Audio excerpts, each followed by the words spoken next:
What's up, guys? I'm Evan from Famous Last Words. I'm here at Good Sound Studios in Tempe, Arizona, and I'm here to talk to you about one of my favorite pieces of gear, my custom-built single pickup. Hi!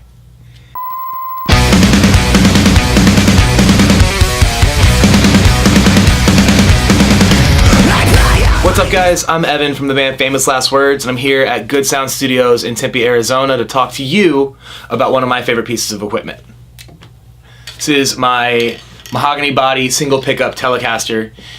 This is one of my favorite pieces of equipment that I own. This is how I do the best to get the sound that I want to hear for our style of music, for our recordings, when we're playing on stage.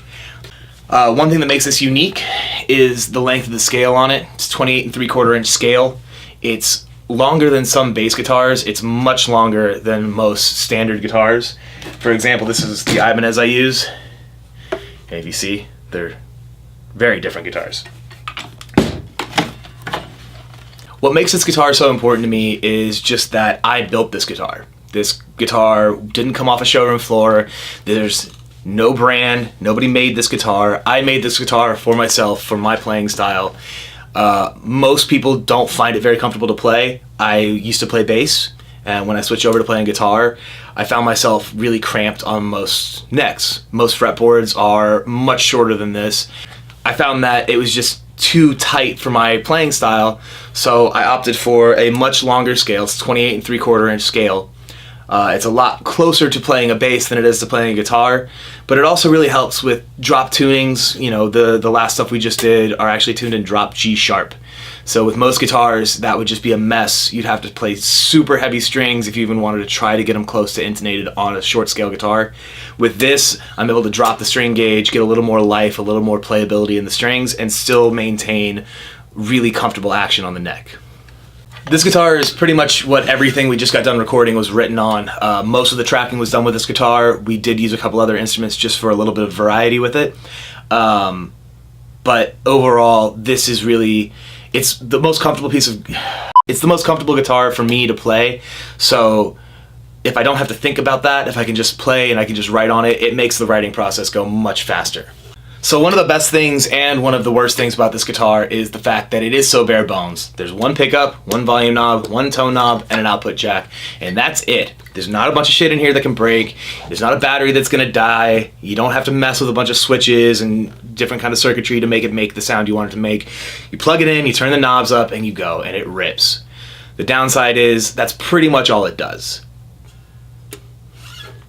But I'm okay with that.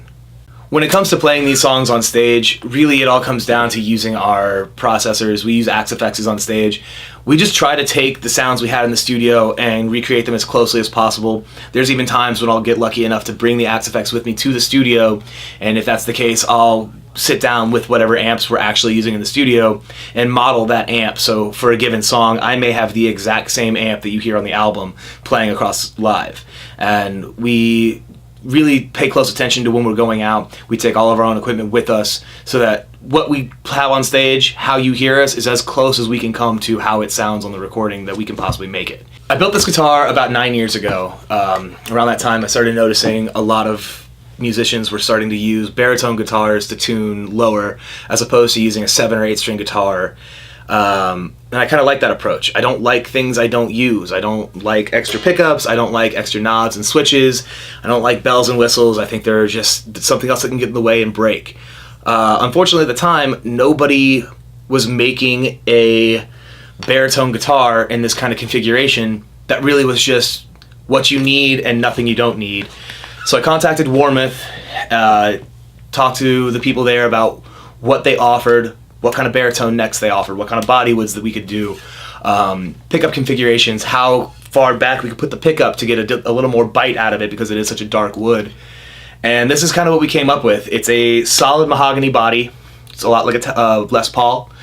It's a solid maple neck with a ebony fretboard. So you have a really, really bright, very projecting neck. Couple that with a very warm sounding body with the mahogany. And the balance is the tone that you kind of come up with, even down to the fret wire here. I used to play bass, and when I played bass, I played Warwicks quite a bit, and I really always liked the fret wire they use. They use a bell brass fret wire. And Warmoth wasn't able to offer a bell brass fret wire, but we were able to come up with brass frets. I don't know if that's going to go in focus. Brass fret wire, which is the next best thing. It's got a lot of projection, it's got a lot of bite to it, but it's not overly tinny sounding, so it does balance out well. And then Spurzle locking tuners, just so I don't have to really worry about it. Put them in, lock them down, you're good to go. I think that's it.